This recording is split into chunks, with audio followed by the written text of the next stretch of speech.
cherchez une école de référence pour une double formation universitaire et professionnelle de qualité? Voici l'opportunité à ne pas rater. L'École supérieure d'administration, d'économie, de journalisme et des métiers de l'audiovisuel ESAE vous offre des programmes d'enseignement en licence et en master orientés vers l'emploi qui font d'elle une référence à travers les filières de l'administration générale et territoriale, l'administration du travail et de la sécurité sociale, droit, diplomatie et relations internationales, administration hospitalière, universitaire et intendance, journalisme et métiers de l'audiovisuel et toutes les filières des sciences de gestion. Une seule adresse, www.esae.bj. Rendez-vous dès maintenant sur nos campus ESAE Bedjromende au numéro 90 93 65 21 ou au numéro 98 98 14 00. Paracourt sur le numéro 52 46 12 12. Aboumé-Calavi au numéro 52 88 44 44. Akpakpa au numéro 52 88 33 33. ESAE, l'excellence a un nom. Bonjour à tous, mesdames et messieurs. Nous sommes le lundi 20 janvier 2025 quand vous êtes sur ESAE Télévision et c'est votre émission Le Monde en 52 minutes. Ce lundi, nous irons au Congo démocratique en Russie. Nous parlerons bien entendu de l'investiture de Donald Trump et nous allons terminer par le Moyen-Orient. Je reçois pour vous Joël Ataï-Guédegbe, expert en gouvernance. Bonsoir. Bonsoir, Tatiana. En face de Joël, il n'est plus à présenter. Martial à côté, analyste géopolitique. Bonsoir. Bonsoir, Tatiana. Chers internautes, Congo démocratique, cérémonie des vœux au corps diplomatique, le président Félix Tshisekedi demande des sanctions contre Kigali. Le président congolais a remis le couvert en début d'année, Joël. Oui, on peut le comprendre. À défaut d'être parvenu à un accord sous l'égide de l'Angola avec le Rwanda, il ne peut que montrer son exaspération et à tout le moins tenter encore de faire entendre raison aux voisins rwandais à travers l'intervention de la communauté internationale. Mais disons que le tissu des complicités, de la complaisance est suffisamment épais pour espérer quelques changements suffisants à ce niveau. Il est vrai que beaucoup de choses ont évolué depuis, au point que malgré tout, l'implication des autorités rwandaises a été assez bien démontrée à travers divers rapports. Mais de là à changer la donne, il ne pourrait y avoir que des coups de gueule. On se souvient de la visite de M. Tshisekedi en France, des appels du pied qu'il a fait à la France qui semblaient détourner pudiquement les yeux de la situation pour aller s'amouracher du Rwanda et se réconcilier à bon compte. Est-ce que la France est de nouveau prête à se faire taper sur les doigts par non, justement, le Rwanda? C'est pour dire à quel point la situation est désespérée en termes d'appel à la communauté internationale. Donc, plus que jamais, le Congo doit continuer à s'organiser, à retrouver l'unité en son sein pour défendre, vaille que vaille, sa souveraineté, ou à tout le moins faire entendre raison au Rwanda, qui prend prétexte toujours de ce qu'il y a des communautés rwandaises qui lui sont hostiles et qui sont installées sur le sol congolais. Mais à la différence de ça, ces communautés, fussent-elles armées ou bien, voilà, on n'arrive pas, on ne peut pas prouver qu'elles interviennent de manière armée au Rwanda. Mais l'inverse est souvent avéré. Et on voit très bien que les gens viennent du Rwanda de l'autre côté pour perturber la tranquillité des populations au niveau de l'Est, enfin toute la zone du Kivu, du Massissi et j'en passe. Et si ce n'est pas les ressources minières du Rwanda, pardon, du Congo, voyez-vous, comment le Rwanda peut-il se faire ou se prétendre exportateur de certains minerais? Et donc là, on touche à ce système de complaisance, de complicité qui évite d'appeler un chat un chat. Un chien un chien. Voilà. Alors, je me retourne vers vous, Martial. Ce grand oral 2025, comme je l'ai dit, c'était une occasion pour le président Félix Tshisekedi de toujours réitérer cette demande. Mais alors, est-ce que le ton qu'il a employé peut être justifié, ce ton-là où il met la pression aux Occidentaux concernant ces sanctions vis-à-vis du Rwanda? Est-ce qu'il faut dire que c'est maintenant qu'il emploie ce temps?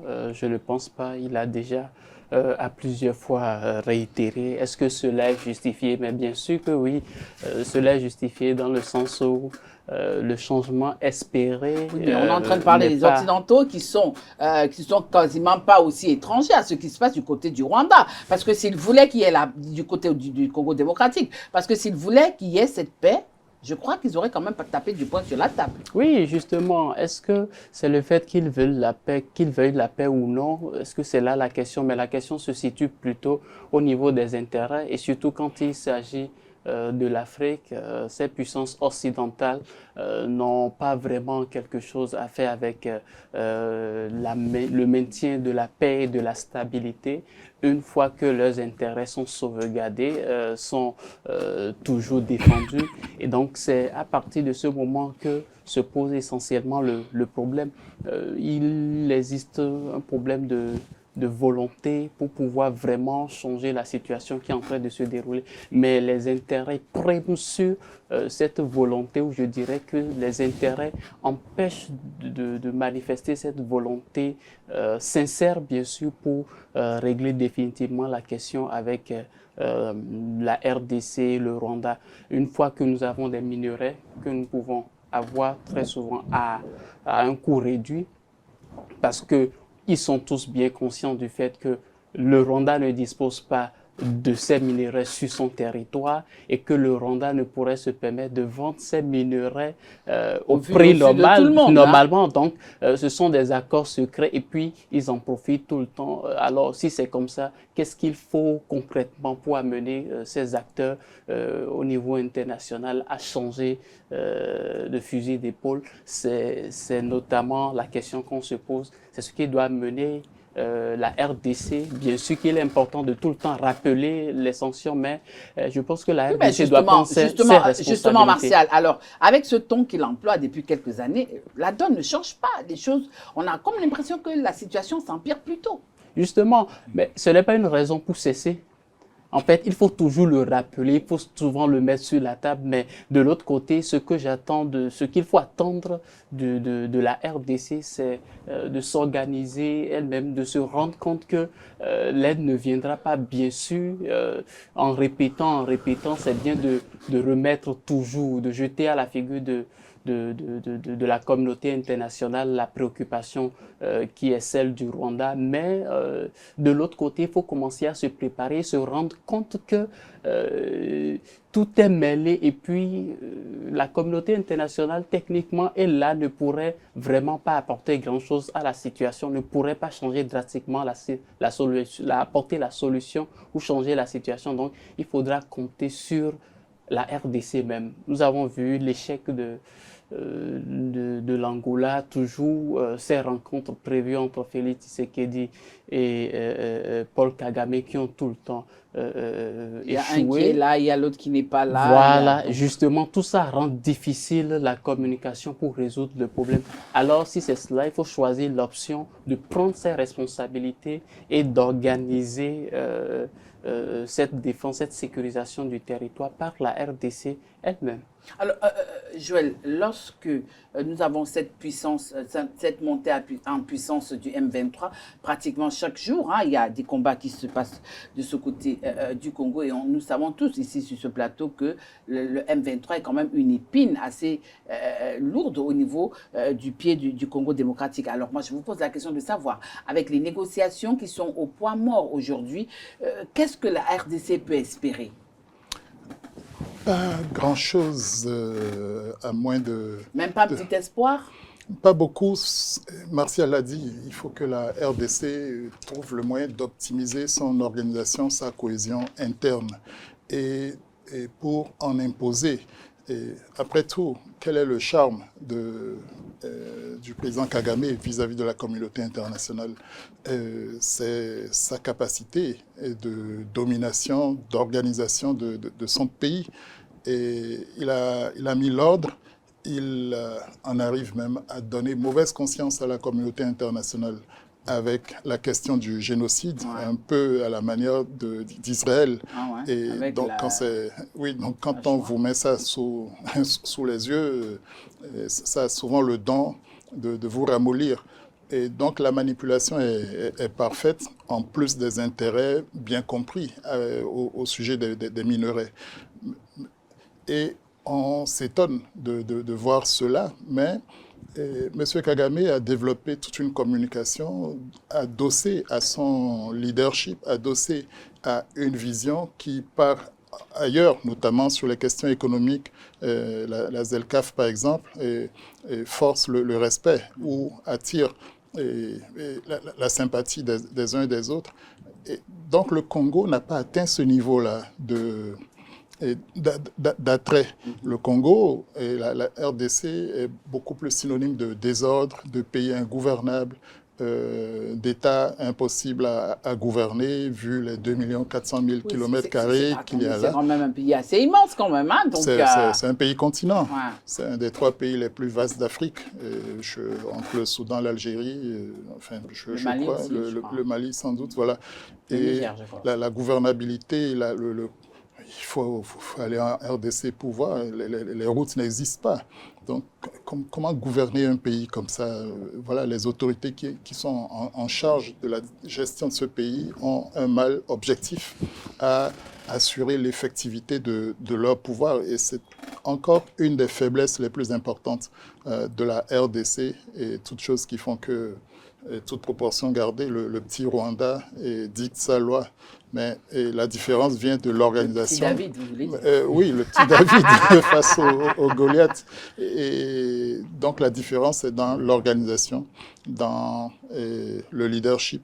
Et si le Congo arrivait à ce niveau, peut-être que progressivement le rapport des forces changerait, parce qu'au fond, on est dans une affaire de rapport de force. Alors, dans son discours au vœu, le président congolais a déclaré... Excusez-moi, vous avez vu le niveau d'indiscipline de l'armée congolaise, et ça ne date pas d'aujourd'hui. Depuis Mobutu, depuis la nuit des temps, la RDC traîne cet écueil-là. Donc il faut arriver à corriger tout ça avant d'être mieux respecté à la table de négociation, me semble-t-il.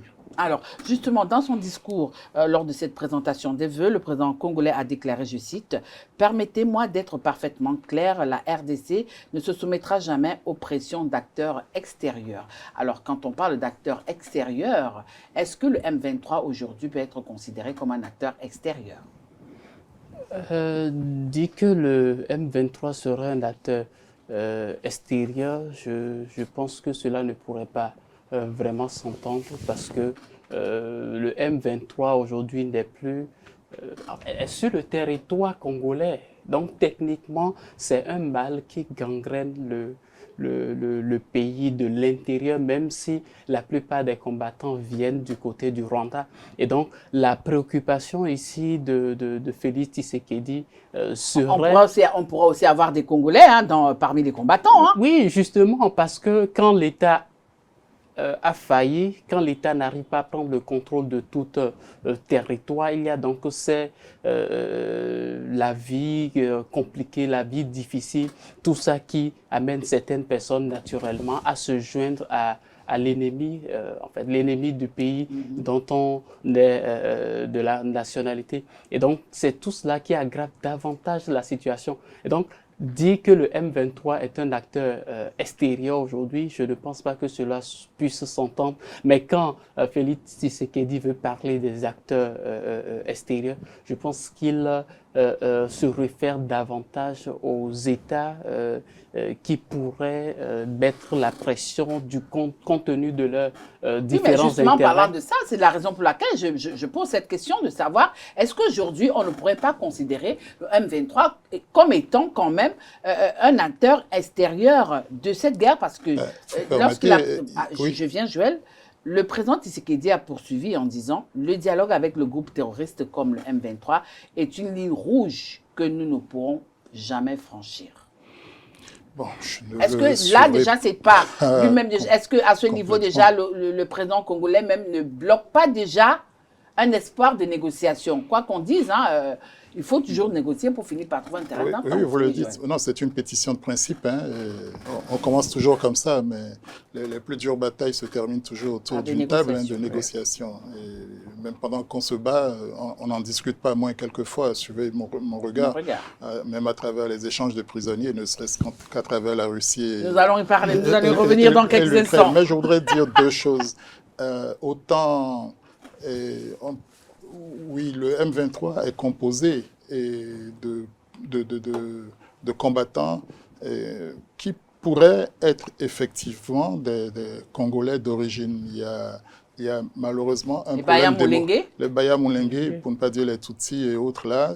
Donc c'était une appellation péjorative pour désigner les Tutsis de l'Est de la RDC depuis le temps de Mobutu. Donc ils ont subi une forme de répression, de bribade, ça c'est incontestable. Et la pression démographique au Rwanda amène naturellement cet État à rechercher une profondeur stratégique, à rechercher davantage d'espace pour ces populations. Elles sont des deux côtés. Et on instrumentalise aux besoins les uns les autres. Aujourd'hui, il est incontestable que le M23, à travers le général Laurent Nkunda, est quand même une force armée à partir du Rwanda. Et quand il a plu au Rwanda de mettre Nkunda sous les teignoirs, on l'annonçait même emprisonné par le Rwanda. Donc ça veut dire que c'est juste un instrument qu'on sort au besoin pour faire du chantage sur la RDC. Enfin, et ça paraît gros, et les pays du Sahel y ont fait face. Et bizarrement, la RDC était sous embargo pour l'achat des armes. Et donc, la RDC, et tout État souverain qu'il paraissait être, n'en avait pas moins les mains liées dans cette affaire-là pour se défendre.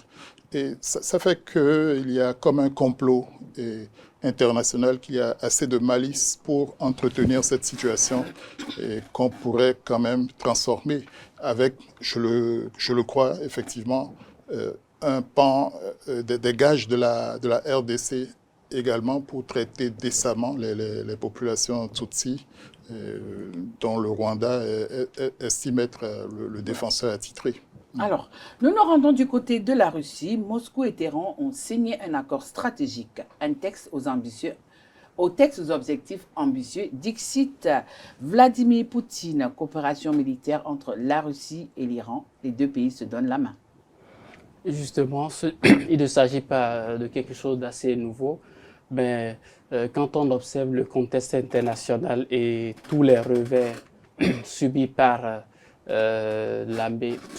l'Iran, je veux dire, il est nécessaire de pouvoir conforter sa position stratégique en termes de relations militaires parce que... C'est surtout de chercher des alliés. Justement, de rechercher des alliés, il faut dire que la Russie n'est pas...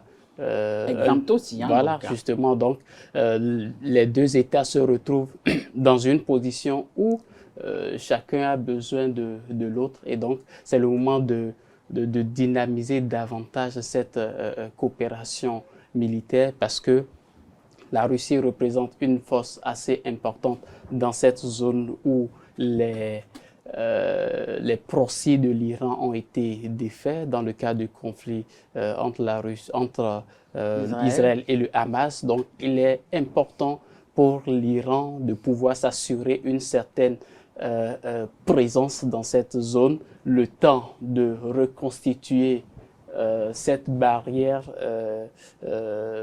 qu'on peut qualifier, cette barrière militaire défaite par Israël. Et donc, cet accord militaire, vous le savez, il ne s'agit pas d'une alliance militaire qui impliquerait le fait que... Ça peut être un jeu de mots, hein. Nous allons y arriver, hein, Martial. D'accord, il n'y a pas de... Alors, je me retourne vers Joël. Aussi bien pour Téhéran que pour Moscou, cette alliance est perçue comme un contrepoint par rapport au diktat de l'Occident. Alors, à moi de vous poser la question de savoir. Vladimir Poutine... C'est vous qui nommez, hein, sinon ils n'ont pas... Vladimir Poutine... Ils n'ont pas osé nommer. A-t-il si peur de l'Occident? Bah oui, malgré tout, quand vous vous sentez Ouais, quand on encerclé de s'appelle toutes Poutine, parts, on a peur de l'Occident aussi. on finit par craindre quand même pour sa sécurité. Donc, comme on dit, la meilleure défense étant l'attaque. Et il fait ce qu'il peut pour se prémunir d'un encerclement préjudiciable. Il a déjà assez à faire avec l'Ukraine, qui était à deux doigts d'adhérer à l'OTAN, et qui dit OTAN dit installation de forces armées et de moyens militaires sous votre nez, pour ne pas dire sous votre fenêtre. Et donc c'était effectivement le chiffon rouge. Et donc on dit Donc également il préfère que le temps soit à l'arrière-cour. en tout cas assez loin. Et donc Oui, mais assez loin, c'est jusqu'à quel point quand on sait quand même que la quasi-totalité de ces anciennes républiques soviétiques, il y en a qui lorgnent véritablement vers l'OTAN. Nous avons l'Estonie, nous avons la Lituanie, ben, nous avons... c'est ça le principe de la volonté impériale. C'est dominer, c'est en imposer autant qu'on en ait les moyens. Et rechercher éventuellement des alliances, des pactes, des accords qui vous donnent l'impression que vous serez prémunis d'une attaque par surprise. Et la débâcle ou la déculottée subie récemment en Syrie, avec le démentellement de Bachar. Oui, non seulement le départ de Bachar, lui, il est quantité négligeable, mais les de deux la bases, russes qui doivent se rétracter, qui ont libéré la Méditerranée. qui empêchent justement la Russie d'avoir un regard, un œil sur cet espace géostratégique. Et cette débâcle imposait de donner le change au plus tôt possible. Et l'Iran était le bienvenu. Il reste à savoir s'il y aura une trilatérale avec la Chine, qui n'est pas moins dans une entente assez poussée avec chacun des deux. Et peut-être que ça n'irait pas jusqu'au niveau militaire, mais en termes d'influence, en termes de... en tout cas, en termes de regroupement pour donner le change à ce qu'on observe comme la toute-puissance ou la revanche de l'Occident, ben, c'est pain béni pour la Russie qui ne s'en priverait pas, comme au Sahel où on la voit faire toutes les alliances les plus inattendues. Alors, dites-moi un peu, vous qui êtes un analyste géopolitique, en quoi cet accord va ouvrir de nouveaux horizons à ces deux pays, comme l'a stimulé le président iranien, qui a estimé que non, c'est quand même une aube nouvelle pour les deux pays? C'est une aube nouvelle pour les deux pays, pour l'Iran d'abord, en ce sens que l'Iran vient d'entrer vient de connaître ou est sur le point de connaître une nouvelle naissance de ce fait que le pouvoir a été largement affaibli, non seulement à travers les proxys, mais aussi de l'intérieur. Et donc, à partir de ce moment, il est devenu important pour l'Iran, avec l'arrivée d'un Donald Trump déjà qui avait déjà remis en cause, voilà, justement. Donc, à partir de ce moment, est-ce qu'il ne faudrait pas se rapprocher avec la Russie? Est-ce qu'il ne faudrait pas avoir certaines garanties en termes de sécurité? Parce que de toutes les façons, sur la question de l'Ukraine, la Russie serait en mesure de discuter avec Donald Trump. L'Iran, je pense que l'Iran est en train de rechercher en même temps une sorte d'intermédiaire pour faire passer un message à Donald Trump, étant donné que la communication entre griffes n'est plus assez directe avec le pays de l'oncle Sam. Alors, on voit la Russie et puis on dit la Russie qui va présenter les ambitions de l'Iran ou qui va communiquer aux États-Unis au travers de la Russie. Et donc, je pense que c'est l'avantage que nous avons davantage du côté de l'Iran. Maintenant, pour ce qui est de la Russie. Vous savez, la Russie est impliquée dans la guerre en Ukraine depuis bien longtemps et puis elle a besoin également de renforcer ses troupes, voilà, son arsenal et tout. Et de l'autre côté de l'Iran, il faut mettre l'accent également sur un élément important, c'est que les sanctions qui pèsent sur l'Iran, avec la difficulté de ne plus vraiment faire du commerce en termes militaires avec le Hezbollah, les autres, créer un manque à gagner. qu'il faut nécessairement combler. Et puis, pour le combler, il faudra voir avec la Russie qui a développé une économie de guerre. Donc, la production de l'armement, tout cela est suffisamment développé en Russie. Et pourquoi ne pas profiter? Je pense que c'est les intérêts de ces deux États à redynamiser leur coopération militaire. Alors pourquoi la Russie, décide-t-elle de faire le choix d'une telle option, hein? Pour mémoire quand même, elle a déjà eu à signer avec la Chine et la Corée du Nord de tels accords. Non, on a vu qu'avec la Corée du Nord, c'est allé assez loin avec l'implication des troupes. On parle de présence militaire coréenne, en plus de la livraison des armes, de la fabrication des munitions et de leur livraison à la Grande Russie. Et au-delà de la Grande Russie, même toutes les autres puissances se sont révélées comme déficitaires en matière de production de munitions pour soutenir un conflit aussi long, aussi intense que celui-là. Donc la Russie, en l'espèce pour ses intérêts en Ukraine à tout le moins, ne lésinera pas sur quelque accord qui lui permettrait de s'approvisionner, d'avoir une garantie d'approvisionnement. Et à l'inverse, je reprends à mon compte ce que Martial disait, et pour le besoin de l'Iran de sortir de l'encerclement, de l'étouffement des sanctions. Et à propos de l'arme nucléaire ou du nucléaire que développe l'Iran, il y a cette obsession d'aller le plus loin possible. Et à tout le moins, il n'y a pas de honte à se revendiquer ouvertement d'une volonté de développer le nucléaire civil. Et la Russie est parfaite en ce moment comme alliée pour aider l'Iran à avancer ses pions de ce côté, en attendant éventuellement qu'il ait le nucléaire militaire, sous réserve également que Israël et les Américains laissent faire jusqu'à ce point. Donc c'est une partie de cache-cache qui se joue. Du chat à la souris. Aucune alliance n'est de trop aujourd'hui où les cartes semblent être en train d'être rebattues dans le monde.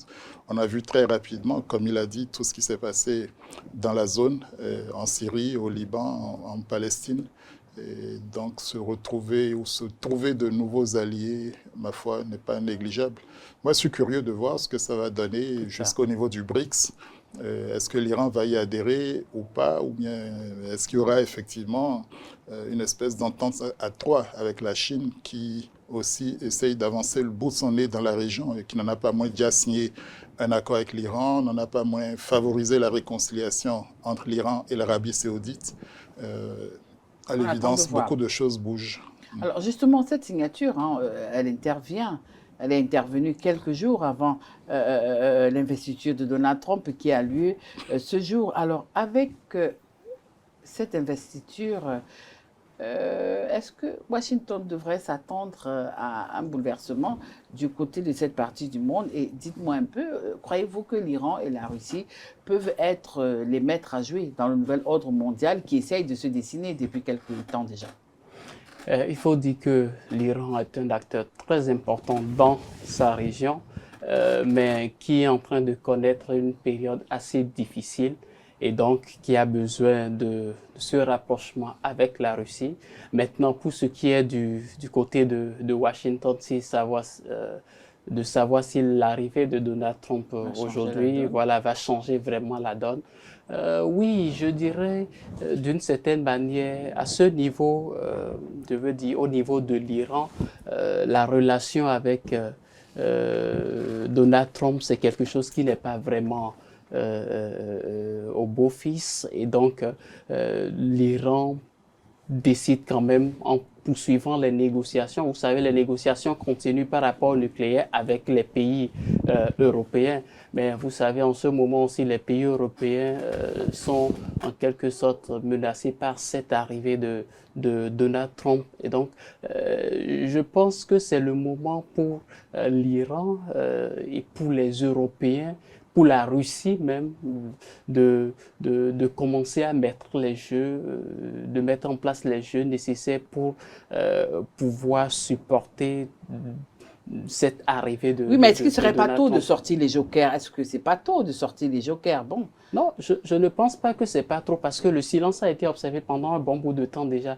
Et puis, il faut montrer que nous sommes là. Il faut montrer que nous n'avons pas gardé le silence pour rien. C'est le moment de dire il faut nous prendre en compte également dans les différents changements, dans les équilibres qui pourraient être redéfinis. Et donc, c'est tout cela qui fait que, en ce moment, la signature de cet accord est assez importante et assez significative vis-à-vis du nouvel arrivant au niveau de la Maison-Blanche. Justement, parlant du nouvel arrivant, là, c'est l'escale des États-Unis. Nous allons parler de l'investiture de Donald Trump. Alors, je vous pose la question de savoir, Donald Trump, il prend les rênes des États-Unis ce 20 janvier 2025.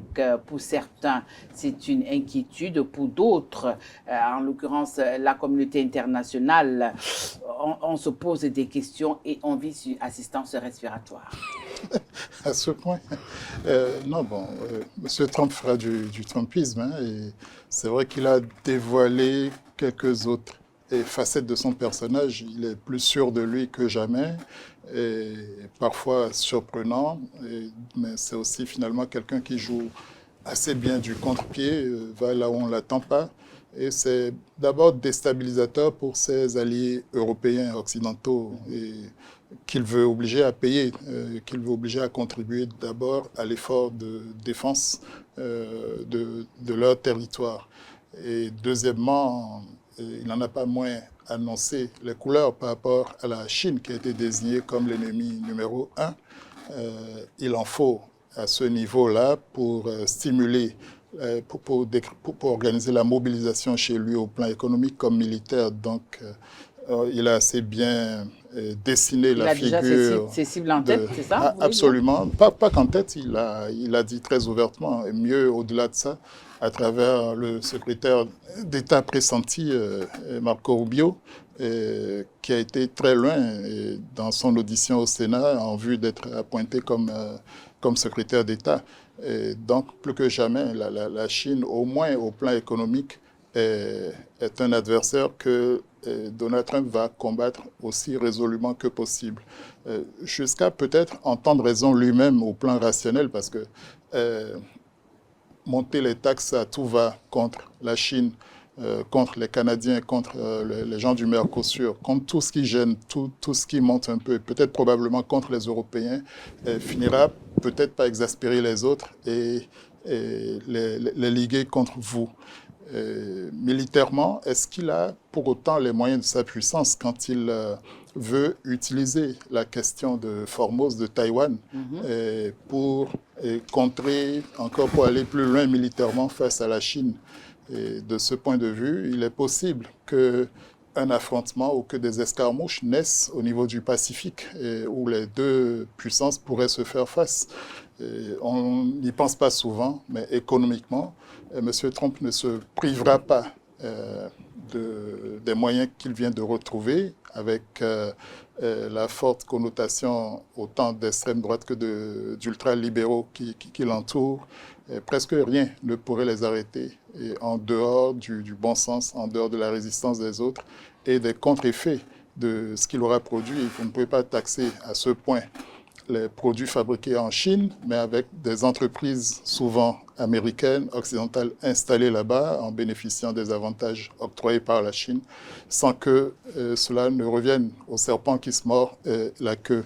Alors, et c'est en ça que M. Biden a essayé de lancer une alerte, de mettre en garde contre la politique hasardeuse de M. Trump, attendant de voir s'il va se raviser ou bien s'il va aller droit dans le mur. Alors justement, il fait bien de parler de l'ancien président Joe Biden qui a tout de suite tiré la sonnette d'alarme par rapport à cette oligarchie qui est en train de s'installer du côté de la Maison-Blanche. Est-ce que c'est une bonne chose? Est-ce qu'il devrait se taire en tant qu'ancien président? Et l'autre question, c'est de savoir, Trump fera-t-il autrement les choses durant cette prochaine mandature? Savoir si Trump fera autrement les choses, c'est quelqu'un d'assez imprévisible et donc on attend, tout le monde veut savoir qu'est-ce qu'il fera, Non, qu'est-ce je qu'il ne veux fera savoir pas. qu'est-ce que Martial Akouete, qui est analyste géopolitique, pense de cette mandature. Est-ce qu'au cours de cette mandature, Donald Trump pourra étonner le monde? C'est-à-dire que voilà quelqu'un qu'on sait qu'il démarre au quart de tour. Mais est-ce que ce sera ça ou alors il va devoir revoir les choses?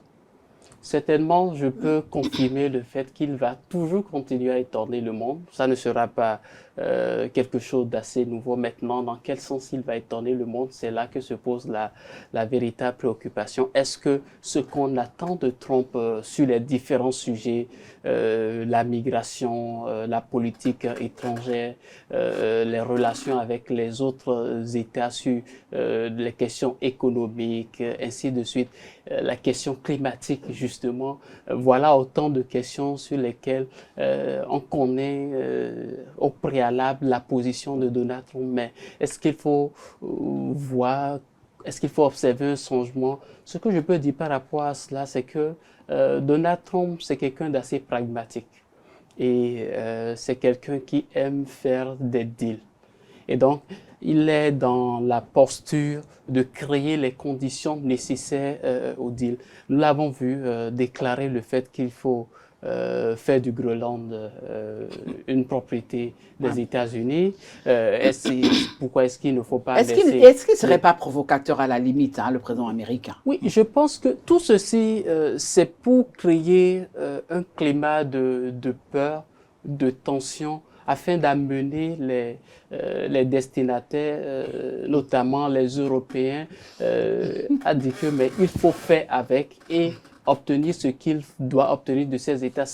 Il est en train de se créer des conditions nécessaires pour pouvoir mener à bien des négociations, conclure des deals. Et donc, son pragmatisme va se faire révéler davantage au fur et à mesure que les questions vont se présenter et que ces questions vont nécessiter un traitement conformément à la réalité. Je pense qu'il serait beaucoup plus réaliste pendant ce mandat que le premier mandat qu'il a obtenu. Donc, on peut voir des surprises assez agréable venant de la part de Donald Trump durant ce second mandat. Alors, tout à l'heure, vous avez parlé du probable secrétaire État américain de Donald Trump, hein, le probable qui a planché devant la Sénat l'autre jour, j'ai nommé Marco Rubio, qui a quand même dit certaines choses. Et on sait que rien que dans ses prises de parole, on sent déjà que diplomatiquement parlant, entre la Chine et les États-Unis, ça va aller vite, ça va couler. Oui, ça va se heurter. Et il n'y aura pas beaucoup de précautions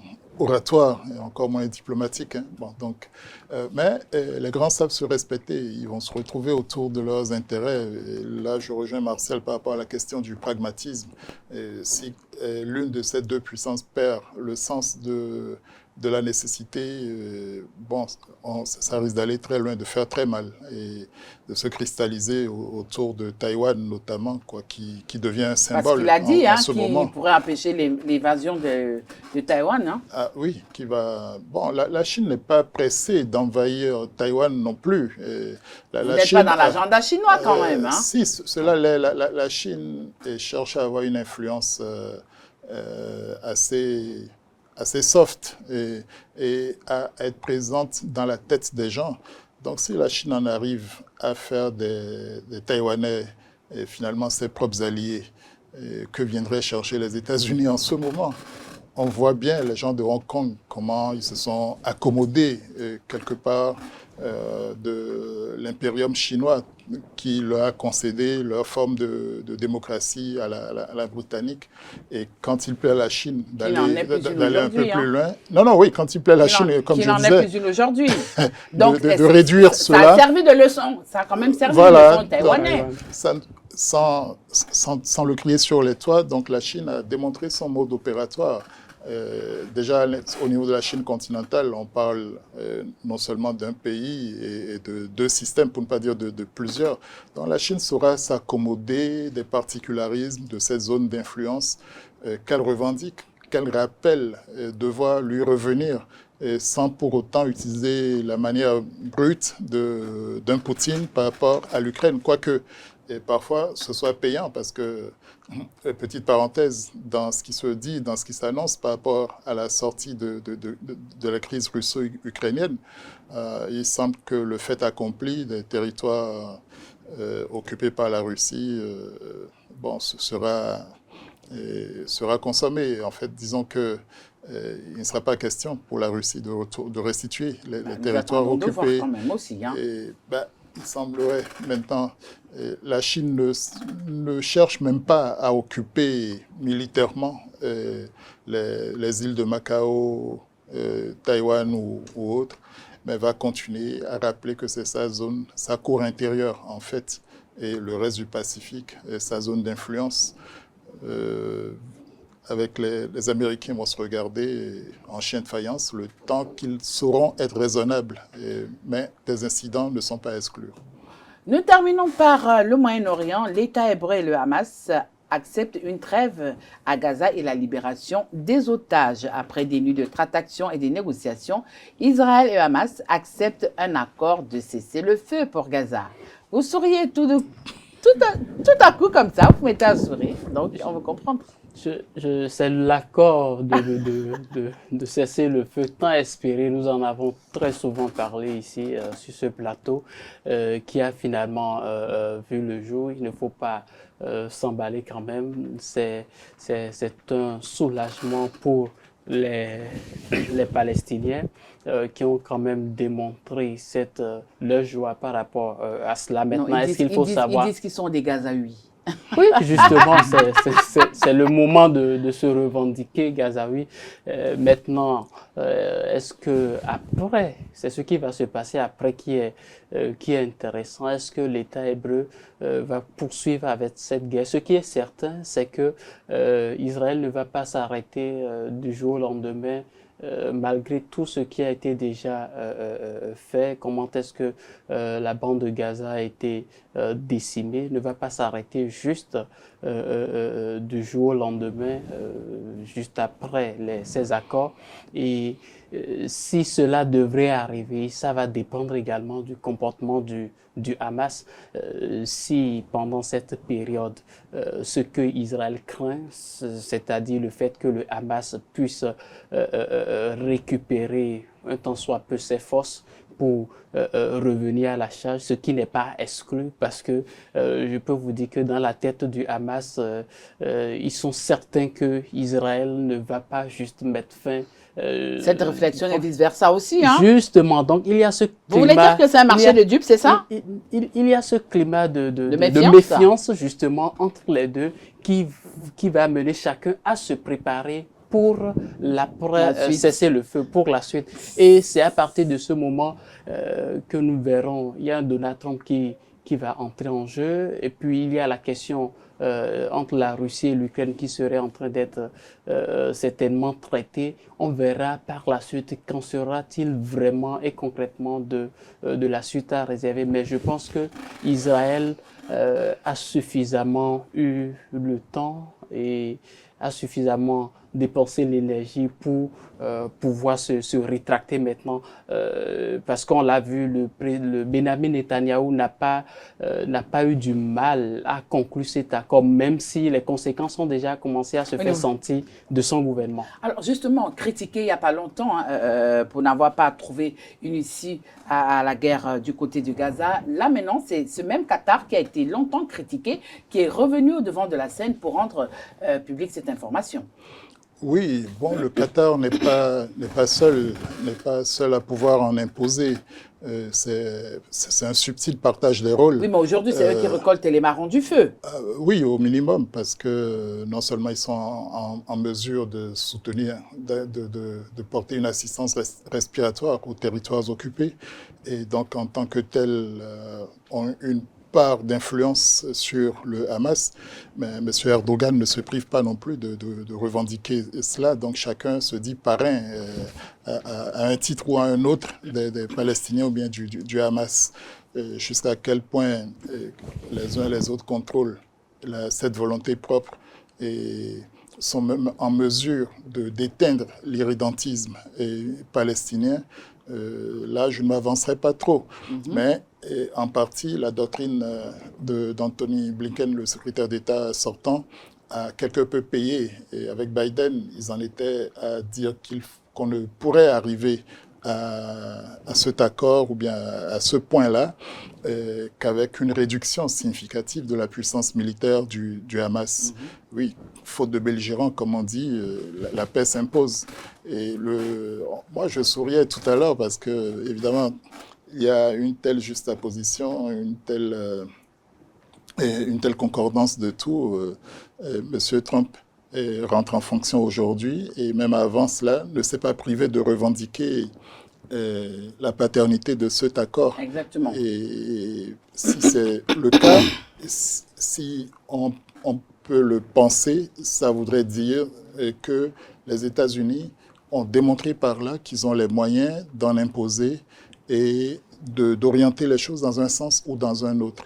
Est-ce qu'ils peuvent effectivement s'ajouter au Qatar, ou alors ça va être le partage des rôles pour contingenter le Hamas, amener les Palestiniens à une forme de raison ou à trouver l'accord qui permet de coexister d'une manière ou d'une autre avec les Israéliens. Mais en Israël, il y a les contradictions internes. Attendons de voir ce que les élections vont donner là-bas.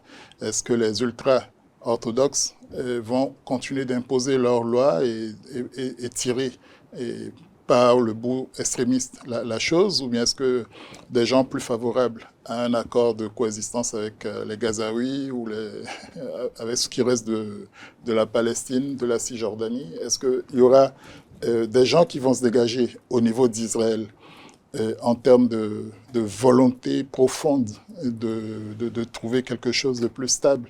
Et ça, c'est des inconnus, mais je pense qu'une nouvelle ère s'ouvre et il dépendra de l'intérêt, de la volonté des Américains de faire survivre ça. Le Qatar seul ne le pourrait pas. Alors, l'analyste géopolitique que vous êtes, hein, nous savons tous que cet accord est entré en vigueur depuis hier dimanche, mais certains pourraient se demander tout ça pour ça. Et puis, de l'autre côté, aujourd'hui, à l'heure actuelle, la question, c'est de savoir, Benyamin Netanyahou, il a peur de quelle pression? La pression de la rue, c'est-à-dire la pression du peuple, la pression entre griffes, des États-Unis avec, d'un côté, hein, la communauté internationale, ou alors la pression de l'extrême droite israélienne. Je pense que chacun de ces acteurs que vous venez d'évoquer, en plus d'un quatrième élément, non pas un acteur, ont joué un rôle dans la conclusion de cet accord. Il y a d'abord la rue qui était finalement dépassée parce qu'il faudrait absolument régler la question des otages. Il y a de l'autre côté, les États-Unis, l'administration Biden, qui voudrait terminer quand même en concluant cet accord tout le temps rejeté, qui a échoué à plusieurs reprises. Donc il y a cette forte volonté des États-Unis, principalement de l'administration Biden, qui, comme on le voit, a payé, donc qui a amené les États-Unis à mettre davantage de pression, ce qui nous fait dire que si ce conflit doit continuer ou pas, ça dépend en grande partie des États-Unis, parce que quand les États-Unis décident effectivement de mettre fin à la partie, ils seront en mesure Game over. Ils seront en mesure de le faire. Et l'autre élément que j'évoque, c'est le fait que Monsieur Attaï l'a évoqué tout à l'heure, c'est qu'il faut qu'il émerge de nouveaux leaders. Israël a une certaine sorte ressent une certaine satisfaction du fait que les précurseurs, les principaux acteurs du 7 octobre sont complètement anéantis. Et donc, il y a cette possibilité de voir émerger un leader du côté palestinien qui soit en mesure de discuter avec l'État hébreu. Je pense que il y a déjà, l'État d'Israël, déjà cette idée de la personne que ça peut être certainement. Donc, cet ensemble d'éléments concoctés amène Benyamin Netanyahou à entamer quand même ce que nous avons vu, la signature de l'accord, même si son gouvernement pourrait être légèrement ou fortement affecté par rapport à cette décision. Il y a l'autre qui est déjà sorti de l'accord et puis il y a un autre second qui menace de sortie de la coalition si Israël ne continue pas vers la suite. Mais je pense que Israël a un certain nombre d'éléments qui lui permettent de mettre la balle à terre, de coopérer avec les États-Unis d'Amérique, la Turquie qui s'implique, le Qatar qui s'implique, et puis de toutes les façons, ces acteurs seront invités à la reconstruction et ils se disposent déjà pour ce genre de situation. Donc ce ne serait pas adéquat de la part de l'État d'Israël de continuer dans cette logique parce que après avoir tout détruit, qu'est-ce qu'il reste encore à détruire? Wait and see, hein, comme disent les Anglais, c'est avec cette intervention de Martial Akwete que nous mettons en terme à notre émission de cet après-midi. Nous sommes allés au Congo démocratique, en Russie. Nous avons fait une escale du côté des États-Unis pour parler de l'investiture du président Donald Trump. Et nous avons terminé par le Moyen-Orient où finalement Israël et le Hamas ont fini par trouver un accord. Pour parler de tous ces sujets, ils étaient sur le plateau avec moi, Joël Taligui-Degbe. Merci Joël. Je vous en prie, c'était un plaisir. Martial Akwete, merci. C'est toujours un plaisir. Tatiana Handa, c'est moi. Je vous retrouve le lundi prochain pour d'autres actualités internationales. Ça se passe tous les lundis après-midi sur EZAE Télévision, la meilleure des web télé.